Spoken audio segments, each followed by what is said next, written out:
A gente vem mostrando, o ministro Celso de Mello, do Supremo Tribunal Federal, ainda deve decidir sobre a divulgação do vídeo da reunião ministerial citada por Moro. Essa gravação, segundo o ex-ministro, prova a interferência do presidente Jair Bolsonaro na Polícia Federal. E sobre toda essa situação, a gente vai conversar agora com a deputada federal pelo PSL, Carolina Dittoni. Caroline está aqui, já aparece. E com a deputada estadual pelo PSL, Janaína Pascoal. Boa tarde, deputadas. Deixa eu só informar vocês que o presidente Jair Bolsonaro deve falar a qualquer momento. Se ele falar com a imprensa, a gente interrompe o debate e a gente retoma na sequência. Mas eu queria começar com vocês. Vocês entendem que há necessidade da divulgação parcial deste vídeo ou da divulgação total desta reunião ministerial? Começo com você, Janaína Pascoal. Boa tarde mais uma vez e obrigado por atender a CNN. Boa tarde, cumprimento a todo o pessoal da CNN, uma grande honra participar. Cumprimento também a deputada Caroline. Eu sempre sou partidária do princípio da publicidade. E entendo que muitas vezes, quando nós negamos essa publicidade, finda por gerar mais desconfianças do que qualquer outra coisa. Vide a situação dos exames do próprio presidente. O fato do presidente ter se negado a fornecer os resultados dos seus exames, muito embora até fosse um direito seu, gerou toda uma especulação, todo um sentimento de que ele poderia estar infectado. Então, eu sou partidária da ideia de que é melhor publicar o vídeo na íntegra. Entretanto, eu não tive acesso ao material, não sei se eventualmente tem alguma questão de segurança, porque o único tema que, a meu ver, justifica sigilo é justamente o tema da segurança. Então, a AGU está avaliando, o PGR está avaliando, o ministro Celso de Mello está avaliando, os advogados estão se manifestando, estão defendendo suas posições. Eu, particularmente, entendo que, não havendo nada que prejudique a segurança ou de indivíduo ou do país, que deve ser transmitido na íntegra. Caroline Dittoni, deputada, por favor, boa tarde. Boa Concorda? tarde, Tílio. Boa tarde, Daniela. Boa tarde, doutora deputada Janaína Pascoal. Sobre esse inquérito, nós verificamos que ele partiu primeiro do depoimento, do pronunciamento do ex-ministro Moro, da sua saída, no qual ele faz uma série de ilações contra o presidente da República, que dá ensejo, então, a esse inquérito, conforme o pedido do Procurador-Geral da República, que é aberto, então, pelo ministro Celso de Mello. A partir de então, o ministro determinou a oitiva formal nos autos do inquérito, tanto do acusador, que é o ex-ministro Moro, quanto daquela que seria a principal testemunha de acusação, dos fatos imputados ao presidente. Só que quando a gente vai se debruçar sobre esses depoimentos, a gente começa a perceber, até por parte do ministro Moro, que ele diz que em nenhum momento imputou qualquer fato, ele falou que os fatos são verídicos, mas que ele em nenhum momento imputou ao presidente o cometimento de nenhuma conduta criminosa e, da mesma forma, ele só fala que haveria uma espécie de interferência da Polícia Federal e ele considera no seu depoimento interferência uma ausência de causa para a substituição do diretor-geral da Polícia Federal e a vinculação de um futuro nome ao presidente e sua família. E, por sua vez, o Valeixo, quando ele vai depor, ele considera interferência política, que seria uma das principais acusações ao presidente da República, que ele indicasse alguém com o intuito de interferir num procedimento de investigação em curso. E ele falou que em nenhum momento isso aconteceu. Por que eu estou iniciando a minha fala desta forma? Para dizer que tanto quem acusa quanto a principal testemunha acusatória negaram qualquer conduta delitiva por parte do presidente. Por isso que há essa expectativa acerca dessa reunião ministerial, que talvez seja a única prova que resta antes do inquérito, deste inquérito aberto contra o presidente da República. De parte do presidente, nós verificamos que ele falou que qualquer trecho pode ser divulgado, ou seja, não há nenhum óbice por parte do presidente na divulgação desta reunião ministerial. A única ressalva que talvez os defensores da presidência da República tenham é, como a doutora Janaína falou, com relação a informações atinentes à segurança nacional, que isso sim deve ser preservado. Mas se, no entanto, o presidente mesmo tem a tranquilidade e segurança para divulgar essas informações, nós também não vemos nenhum óbice para que elas não sejam impedidas. Foi o ministro Celso de Mello que, no seu despacho, disse que, por enquanto, determinaria o sigilo, mas que tende, talvez, a dar publicidade às partes que são realmente atinentes ao deslinde deste inquérito, que é para ver se há ou não o cometimento de alguma conduta por parte do presidente. Perfeito. Deputada Janaína Pascoal, boa tarde. Muito obrigada. É Dani Lima quem está falando aqui. Eu que agradeço. Deputada Caroline de Toni, boa tarde. Daniela Lima aqui de São Paulo. Eu quero seguir nesse tema porque entendi que as duas estão colocando aí, não ver um problema, digamos assim, na divulgação geral desse vídeo. Então, a minha pergunta agora é no que diz respeito ao conteúdo, né? A gente tem, para ficar numa peça que foi apresentada no Supremo, não tratado do que está sendo especulado na imprensa, os advogados do ex-ministro Sérgio Moro dizendo que ali o teor daquela conversa desnuda um tom autoritário, incompatível com o que dita a Constituição. O conteúdo desse vídeo constrange o governo, pode constranger o governo. Eu gostaria de ouvir primeiro a deputada Caroline de Toni, que é aliada. Então, eu acho engraçado esse posicionamento da defesa do ministro Moro, do ex-ministro Moro, e explico por quê. Até o ex-ministro Moro participou de entrevistas, inclusive no Roda Viva, onde ele afirmou taxativamente que durante esse um ano que ele permaneceu no governo, em nenhum momento ele tinha observado qualquer ingerência do presidente da República contra a autonomia da Polícia Federal. E, no entanto, quando ele decide sair do governo, ele faz aquela coletiva de imprensa e aí sim ele começa a desferir acusações que tem se demonstrado, na medida em que o inquérito avança, totalmente infundadas.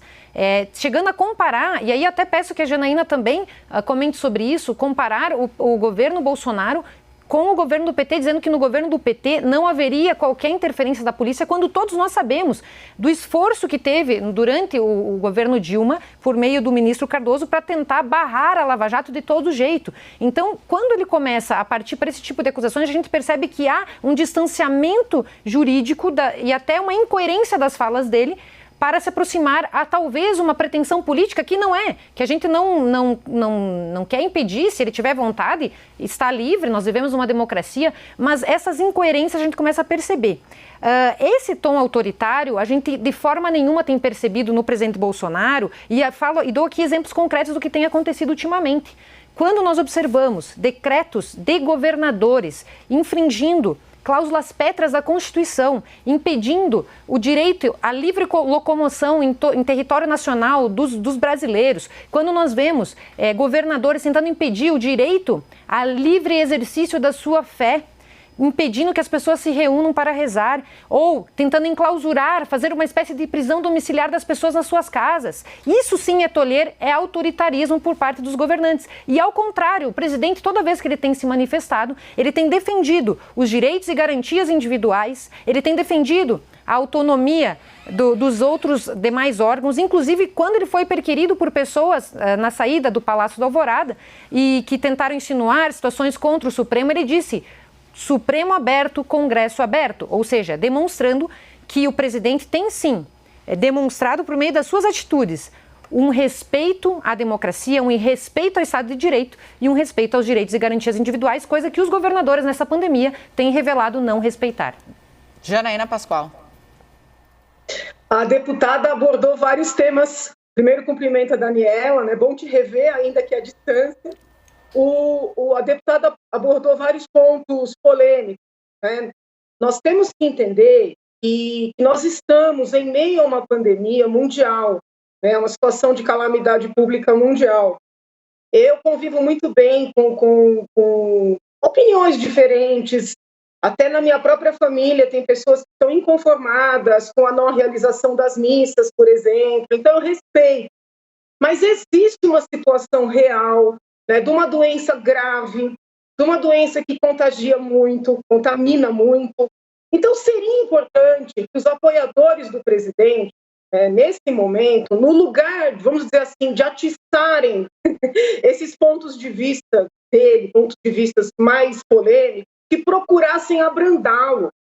Porque quem quer, de alguma maneira, prejudicar o governo, vai se aproveitar desses excessos para chegar a esse final, entendeu? Então, assim, o presidente tem sido muito radical nessa abordagem, seja negando a doença, seja negando a gravidade da doença, seja indo para manifestações absolutamente desnecessárias, né? Veja, tem situações que são impossíveis de serem evitadas, mas para que ir a uma manifestação em meio a uma pandemia, contra a orientação do Ministério da Saúde, em frente ao QG, com pessoas pedindo o fechamento do Congresso do Supremo Tribunal Federal? Então, eu defendo a liberdade de manifestação dos indivíduos, mas quando o presidente, ele próprio, vai a uma manifestação dessa, essa manifestação ganha um outro significado. Então, é muito importante tentar trazer o presidente um pouco para o meio do caminho, né? Eu falo isso com o maior respeito, com o maior carinho pela deputada. O intuito aqui não é agredir, não é atacar, muito pelo contrário, é tentar ponderar, porque se nós formos para um excesso, para um cabo de guerra de lado a lado, a tendência é o pessoal do presidente perder, porque ele já não é querido nos meios de comunicação, ele não é querido entre os formadores de opinião, ele não é querido nas universidades. Para derrubar o PT, eu precisei, mostrar uma infinidade de crimes do ponto de vista do direito penal. Eu precisei enfrentar todos os formadores de opinião, e foram 13 anos, né? Para enfrentar alguém de que, assim, os formadores de opinião já não gostam, basta uma reunião com um monte de fala amalucada, que é o que parece que aconteceu ali no dia dessa tal reunião, né? Que agora todos nós, ao que parece, poderemos desvendar.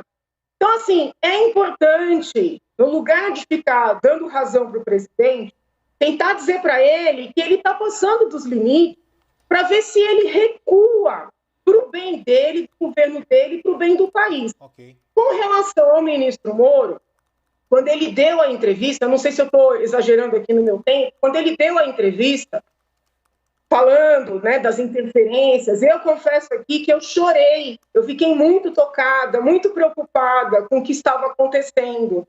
No entanto, conforme os depoimentos vão sendo prestados por pessoas absolutamente alheias ao próprio presidente, a gente vai percebendo que não há, né, esse cenário que nós imaginávamos, por força da manifestação do ministro no primeiro momento, que havia.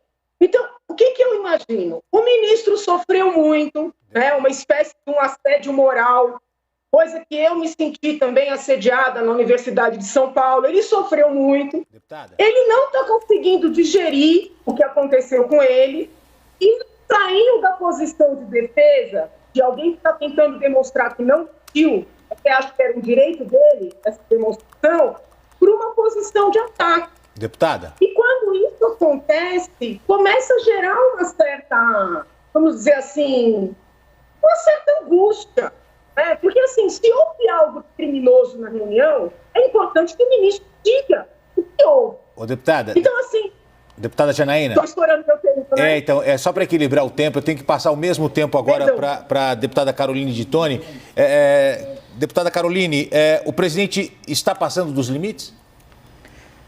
Então, o presidente não está passando dos limites. Eu discordo aqui da posição da deputada Janaína, porque o presidente, ele está preservando aquilo que há de mais sagrado na nossa Constituição, o seu núcleo central, que são os direitos e garantias individuais. Então, não é a pretexto de uma pandemia, não é a pretexto do pânico e do terror, que a gente vai poder relativizar ou colocar em quarentena a nossa Constituição. E é isso que tem acontecido no Brasil. Então, se instala um clima de pânico e de terror nas pessoas, para justificar o rastreamento das pessoas, contratos. Eu pergunto aqui, será que os governadores têm uma autorização legal para fazer contratos para acessar nossos dados privados com operadoras de celulares? Será que eles podem rastrear o direito de locomoção dos indivíduos? Será que eles podem determinar que as pessoas não saiam de suas casas? A Constituição já previu essas situações e ela diz expressamente que apenas se for decretado o estado de sítio no Brasil, é que você pode cercear a liberdade de locomoção.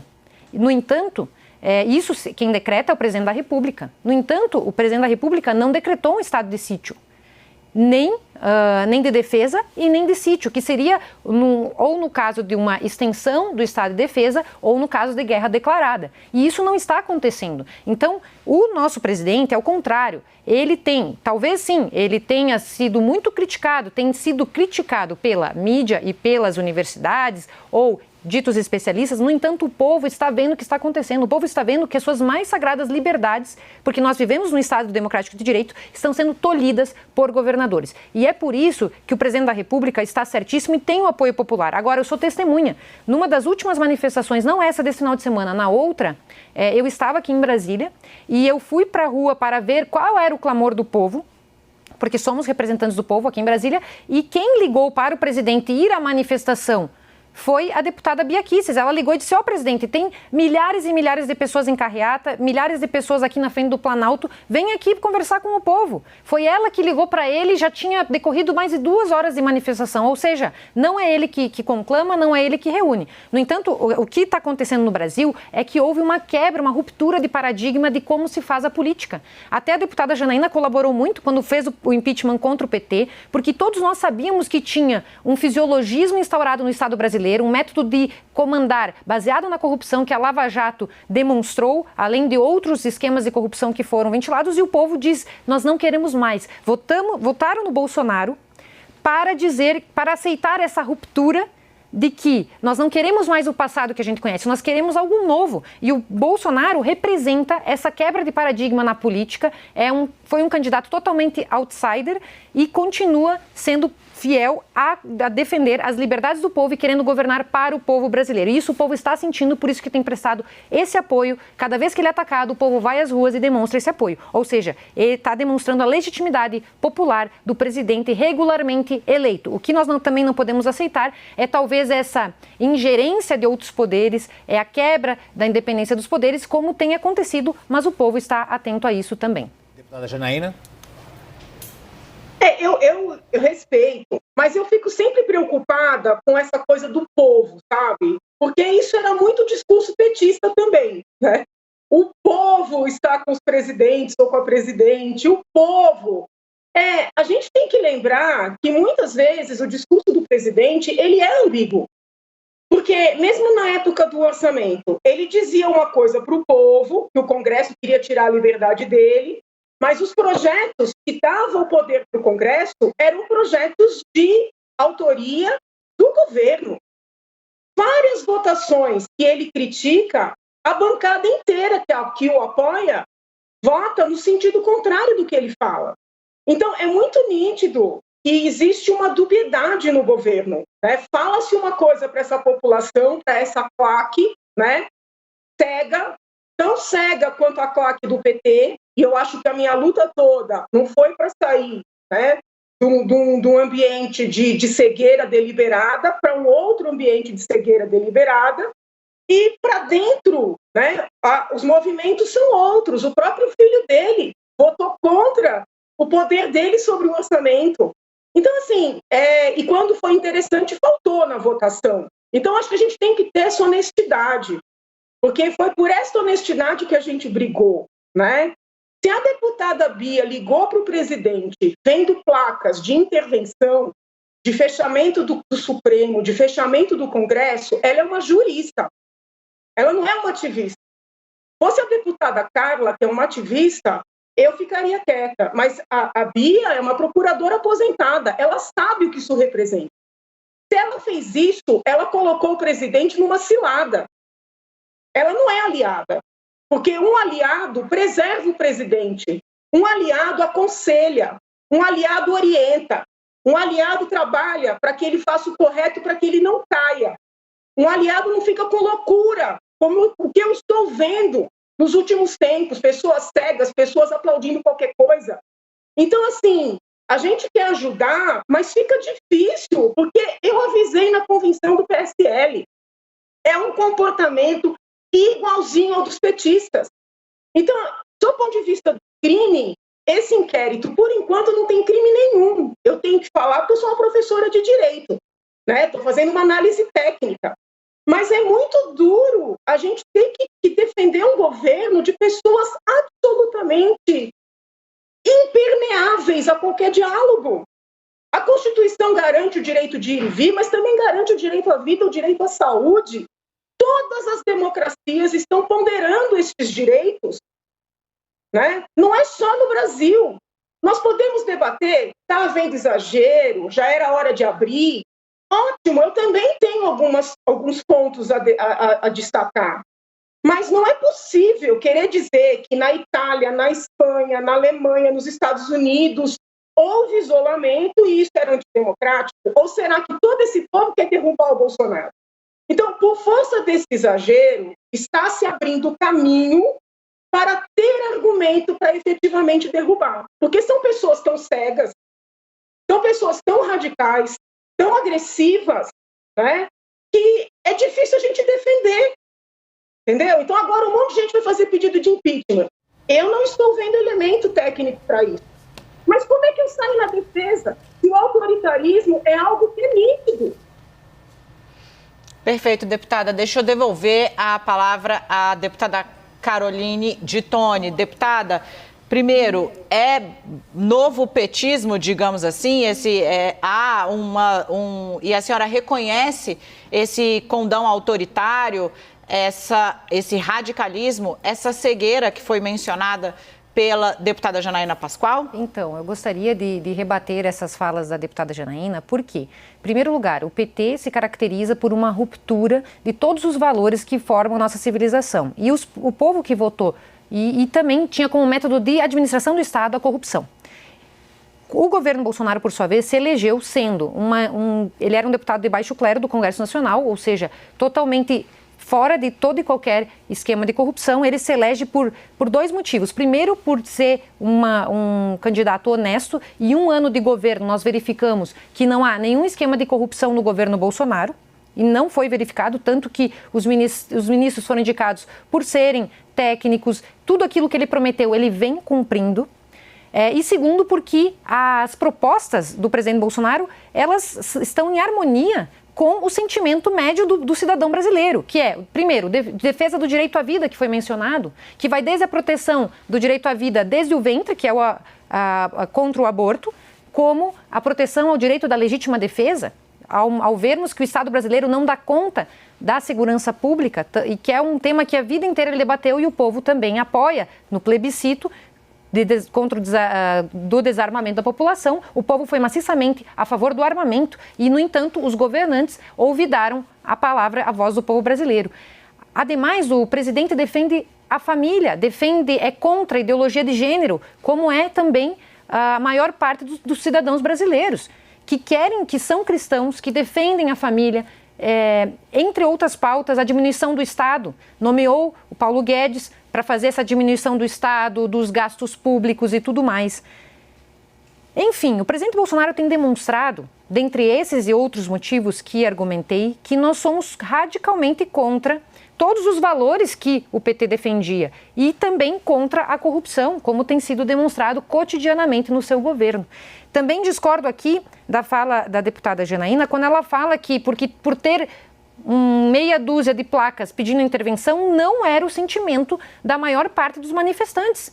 Estive na manifestação e fui conversando com as pessoas e a única mensagem das manifestações era: deixem o presidente governar.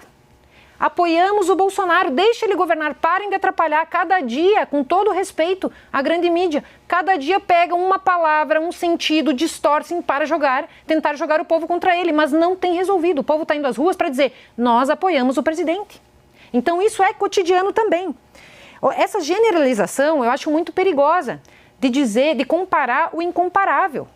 Nós somos a maior parte do povo brasileiro, que apoiamos o presidente por ele estar cumprindo as suas promessas, por ser conservador, como é a maior parte do povo. Então eu discordo veementemente disso. E chamar os 57 milhões de votos, que talvez muitos se dispersaram, porque muitos eram lavajatistas, etc., mas dizer que as pessoas que votaram no Bolsonaro são um PT invertido, eu acho que é uma ofensa ao povo brasileiro. E eu quero aqui desagravar o povo brasileiro dessa fala da deputada Janaína. Nós temos poucos minutos aqui, foi ótima a conversa, então eu vou pedir para que a deputada Janaína Pascoal e a deputada Carolina de Toni preparem aí as suas considerações finais. Mas olha, ontem eu precisei mostrar aqui o cronômetro no celular, é 1 minutinho para cada uma, senão a gente estoura nosso tempo. Como a Carol de Toni estava falando, nós vamos falar com a Janaína Pascoal. Deputada, a senhora consegue? 1 minutinho. Sim, muito obrigada. Cumprimento a deputada Caroline, cumprimento todo o pessoal da CNN, aqueles que nos acompanham, e digo, eu não estou contra o governo, eu estou a favor. Eu também defendo a vida intrauterina, defendo a família, defendo os valores todos que elegeram o presidente, mas eu não defendo o pensamento único, eu não defendo a imposição de pensamentos, eu não defendo as pessoas serem destratadas, difamadas por divergirem. Eu entendo que o Ministério é técnico, mas não adianta o Ministério ser técnico se no final o presidente bate na mesa e diz: aqui quem manda sou eu, não importa o que você estudou. Então, quando eu faço essas críticas pontuais, o intuito é de corrigir para o bom sentido, né? O intuito é de que dê certo. Não é de desmerecer. Eu me levantei contra o PT muito por causa dos crimes, mas muito por causa do autoritarismo. E seria bom o pessoal que está mais próximo do presidente fazer aí uma autoanálise, avaliar, né, se colocar no lugar do outro e pensar, será que uma pessoa como a Janaína é esquerdista? Será que ela é comunista? Será que ela é contra a proteção da vida, mesmo que foi no Supremo defender a não despenalização do aborto? Né? Por que será que ela está falando disso? Essa autoanálise talvez ajude o nosso presidente. Perfeito. Muito obrigada. Obrigada, deputada. Foi 1 minuto e 20. Carol de Toni, vou dar o mesmo tempo para você, zerado. Pode falar. Primeiro, eu quero cumprimentar, então, Gotílio, Daniela e a deputada Janaína, agradecer por esse debate, que foi um debate muito respeitoso, né, e cada uma colocando as suas divergências com respeito. Vou levar essas suas críticas construtivas ao governo, tá, deputada Janaína, e considero, assim, da minha experiência dentro do governo, todas as vezes que eu falei, fui ouvida, e as minhas críticas foram levadas em consideração. Então, eu, sendo vice-líder do governo Bolsonaro, tenho percebido a melhor das intenções do nosso governo, do nosso presidente. Esse jeito peculiar dele era um jeito já conhecido e ele continua sendo a mesma pessoa. E eu vejo um ponto positivo nisso porque isso nos mostra a transparência, a originalidade e a autenticidade do nosso presidente. Então, muitas vezes ele é mal compreendido, mas para mim o que realmente importa é, na prática, quais são as decisões que ele tem tomado dia a dia. E dia a dia a gente tem conferido que, frente aos decretos inconstitucionais, que eu considero também como jurista, frente aos decretos constitucionais dos governadores, tem defendido a liberdade. Frente ao combate à corrupção, tem defendido o combate à corrupção. E quero só salientar com relação especificamente ao que está sendo debatido hoje, para finalizar, que este inquérito aberto ao presidente, até aqui, não tem nenhuma evidência concreta de crime, como a própria deputada asseverou, seja de quem acusa, seja da principal testemunha da acusação. Vamos averiguar essa reunião ministerial, que é uma das derradeiras provas arroladas pelo ministro Moro, mas tenho a certeza, e já ouvi de fontes do Palácio, de que em nenhum momento o presidente pediu qualquer benefício pessoal para si ou para sua família, mas ao contrário, qualquer crítica a governantes ele já vem fazendo e novamente o que infelizmente a gente tem percebido é que há uma verdadeira persecução contra a pessoa do presidente por grande parte da mídia brasileira e dos chamados especialistas. Então o que a gente tem que se preocupar é se ele realmente está cumprindo as promessas de campanha, enxugando o Estado, entregando resultados para a população. Okay. E nesse sentido, eu estou satisfeita com o governo Bolsonaro. Deputada Carol de Toni estourou o cronômetro, mas... Deixa eu fazer um pedido. Será que eu posso fazer mais uma pergunta para vocês? De quebrar o protocolo aqui, a gente combinou de encerrar, mas surgiram aqui outras perguntas. Eu queria só fazer mais uma pergunta. Pode ser, deputada Janaína, deputada de Toni, pode ser? Eu queria perguntar para vocês o seguinte. Alguns juristas entendem que existem apenas 2 interpretações sobre o que aconteceu na reunião ministerial que acabou gerando esse vídeo que é a principal prova nessa acusação. ou o presidente Jair Bolsonaro não disse nada que possa ser entendido como interferência na Polícia Federal, ou ele disse, e aí todos os ministros de Estado teriam prevaricado, porque viram uma tentativa de interferência e não fizeram nada. As senhoras concordam? Começo com você, deputada Janaína Pascoal. Gente, desculpa, com todo respeito, eu acho tanta graça nesses juristas falando das coisas sem terem visto. Muita gente me ligou para comentar os depoimentos. Aí eu perguntei, vocês leram? Não, mas o que estão falando... Eu acho assim, qualquer análise, do ponto de vista técnico-jurídico, precisa ser feita depois de olhar o vídeo, depois de refletir sobre o vídeo. Então, eu realmente acho até graça, né, nesse tipo de análise, sem olhar o elemento analisado. Por outro lado, quero fazer aqui uma ponderação. Qualquer reunião de trabalho, eu sei que nós estamos falando de uma reunião presidencial, ministerial, mas qualquer reunião de trabalho, numa equipe, né, que a princípio é de pessoas que confiam umas nas outras. Vai ter piada, vai ter gracejo, vai ter fofoca, vai ter ofensa entre as pessoas que estão ali ou com relação a quem está fora. Então, assim, eu realmente não dou esse valor tão grande para essa reunião. Agora, para não ficar isso que me diz, acho melhor mostrar logo, né, para tirar um pouco desse mistério. Mas eu entendo que todo mundo tem que se colocar um pouquinho no lugar, né, pensar nas suas próprias reuniões de trabalho, nas suas reuniões familiares. O brasileiro, infelizmente, gosta de uma fofoca. Então, assim, já vi também, né, que teriam governadores sido xingados. Desculpa, né? Eu sou xingada todo santo dia nas redes sociais, pessoalmente. É muito mimimi, entendeu? Então, assim, porque a pessoa foi xingada numa reunião, fazer um drama, eu não tenho paciência com isso, né? Então, vamos aguardar o vídeo. Eu quero assistir ao vídeo.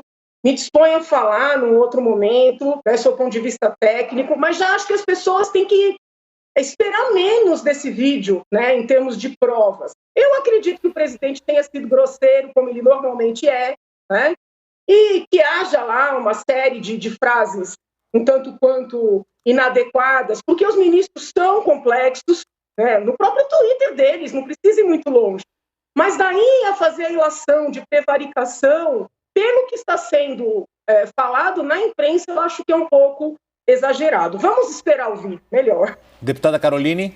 Da mesma forma que a deputada Janaína comentou, eu acredito que também essa reunião, por mais que o presidente tenha falado qualquer crítica, tecido críticas a governadores ou extravasado alguns xingamentos, nada disso caracteriza a interferência por si só na Polícia Federal. Porque vale salientar, quando o Moro acusa de interferência, ele considera interferência, no depoimento dele está lá literalmente, uma falta de causa para trocar o delegado-geral e de que exista proximidade entre o presidente e os filhos do presidente com essa pessoa a ser indicada. Isso é o que o ministro considera como interferência. Ao contrário, o Valeixo considera que interferência seria você interferir diretamente em algum caso em andamento indevidamente.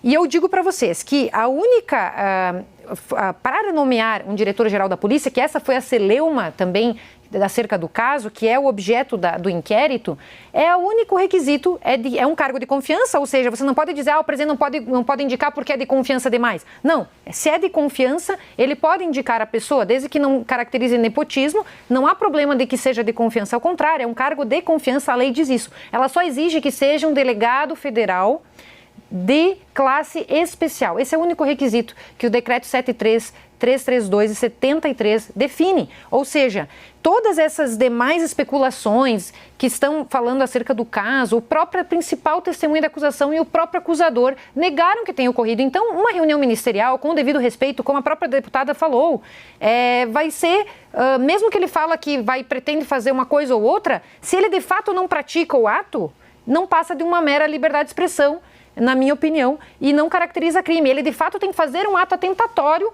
para poder configurar o crime. E, neste caso, em nenhum momento foi comprovado, e por isso que o pessoal está tentando, a cada nova prova, tentando fazer toda uma celeuma que muitas vezes é injustificável, como tem sido descoberto ao longo da investigação. Ok, muito bom. Obrigado por vocês terem atendido aí mais uma pergunta aqui no nosso debate 360. Quem quiser conversar com a gente, a hashtag é essa, Debate 360. Deputada Janaína Pascoal, obrigado por ter atendido o jornalismo da CNN, deputada estadual. Obrigada. E obrigada, deputada federal Caroline de Toni, também conversando com a gente nesse debate. Obrigado, uma boa tarde para vocês. Boa tarde.